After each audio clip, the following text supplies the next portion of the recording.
Netflix has 120 million subscribers. This looks like as of Q2 in 2020. Disney Plus has 100 million. Disney Plus is within 80% of Netflix's subscribers. And they launched it in October of 2019. You know, we've been bullish on Disney Plus. This article kind of sums it up nicely. Despite that it was able to report revenue of $11.78 billion, a 42% drop year over year. Amazingly, the company was still actually profitable. I mean, basically kind of break even, but it eked out some profit, funnily enough. And because they've had to close their theme parks, ad revenue is down, theatrical releases are down, all this kind of stuff. But the highlight of their earnings call was strong subscriber growth for its streaming services, noting that it now had more than 100 million subscribers across its multiple services. They had an outperform rating, pre the earnings release and have continued to have outperform, but they raised their price target from $140 to $150 a share. That was driven by fresh long-term targets for the direct-to-consumer streaming business, that's Disney Plus, where we see COVID driving an acceleration of adoption and rationalization of the competitive environment. Disney remains our top pick, followed by Netflix. Interesting, right? So let's put it this way. Would any competitor, going back to platform versus not platform versus aggregator theory, would any competitive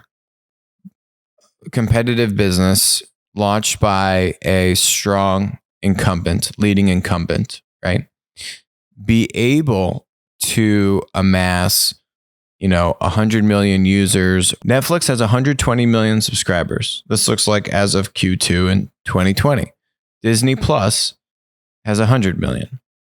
Now, I'm sure a lot of the Disney Plus ones, might still be on like free subscription, I guess, something like that, some promos. So that number might drop, might be a little inflated, but still, let's take a step back. Can any incumbent, a large incumbent, pick any platform market? And what are the chances? What is that incumbent's ability to become, a close number two in terms of users? I mean, look at this, right?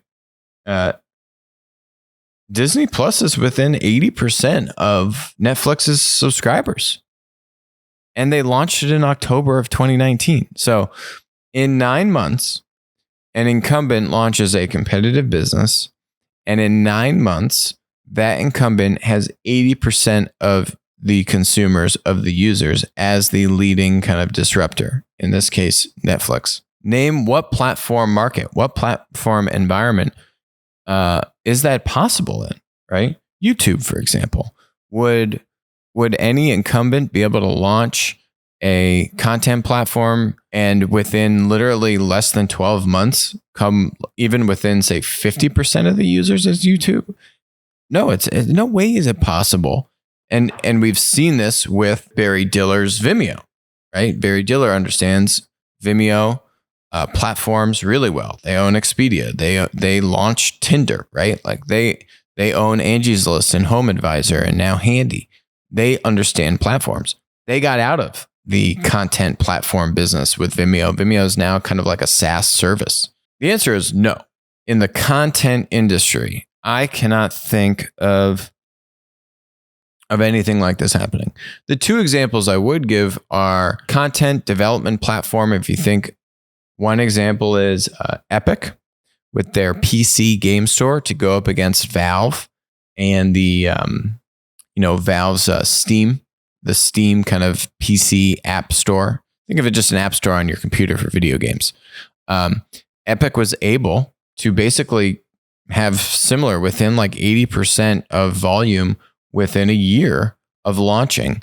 The way Epic did it, namely, primary strategy was to lock in exclusive distribution agreements with top video game creators. So they locked in that key marquee supply, the key game developers, and have their game store as the only distribution channel for the games on the PC. So that's one example where we've seen an incumbent a video game manufacturer in Epic, right, launch its own distribution marketplace store, and within a year come within, 50, 80% of where the number one, dominant platform player, Valve and Steam, was. That's one example.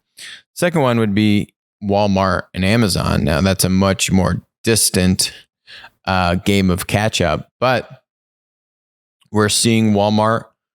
We're seeing Walmart perform very strongly with their marketplace, and I think they're on track to become the number two. Even if it is a somewhat distant number two, you are seeing them become that number two. So Disney spent billions of dollars buying. I mean, they bought Hulu, they bought the MLB, something like video streaming. They call it a platform. It's not really a platform, but Disney spent billions of dollars buying multiple business to get just the infrastructure to do direct to consumer, video streaming. Similarly, Epic spent a lot of money locking up these exclusive distribution agreements with game developers. And also for Walmart, they spent $3 billion buying Jet, and basically at least $1 billion every year thereafter investing in infrastructure and fulfillment. That's to become number two.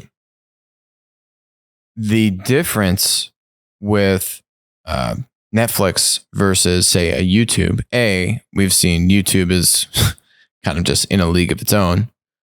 You are seeing other content platforms pop up in, live streaming with Twitch that Amazon owns, or TikTok, like super short form video, right?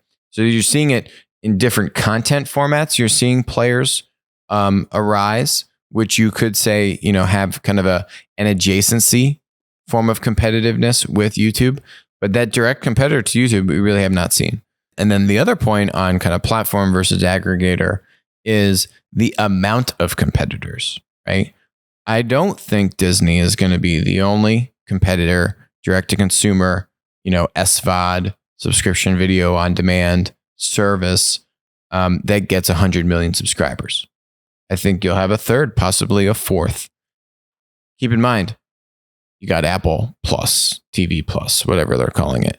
Amazon has its own competitive offering. Separate from the tech monopolies, you also have Comcast with Peacock. You have AT&T and HBO Max. There's probably a couple others I'm forgetting, but I think you're going to have multiple of these services that have competitive, video offerings, have 100 million plus subscriber milestones. And that landscape, right? That competitive landscape is very different than a winner take all. By the way, name of the show. Oh, that way. Name of the show, winner take all, of a winner take all dynamic, right? You cannot have three winners in a platform market. It just doesn't happen. With marketplaces, you're seeing like one or two dominant kind of multi-category product marketplace winners, Amazon, say Walmart. And then you can have a vertical specific winner, maybe two, right? Like in sneakers we're seeing, or luxury goods. You can see some kind of general winners and then a vertical specific winner. But right, just like in video, right, or content platform, video content platforms, you have YouTube and then Twitch and these different content platform winners. But when you really talk one for one about a specific industry and how many winners can there be in that industry or vertical, there cannot be three. Hi, this is Alex from Winner Take All. Thanks for joining us. Hope you enjoyed the content. Feel free to leave a comment, ask us questions, and definitely make sure to join us on our next live stream.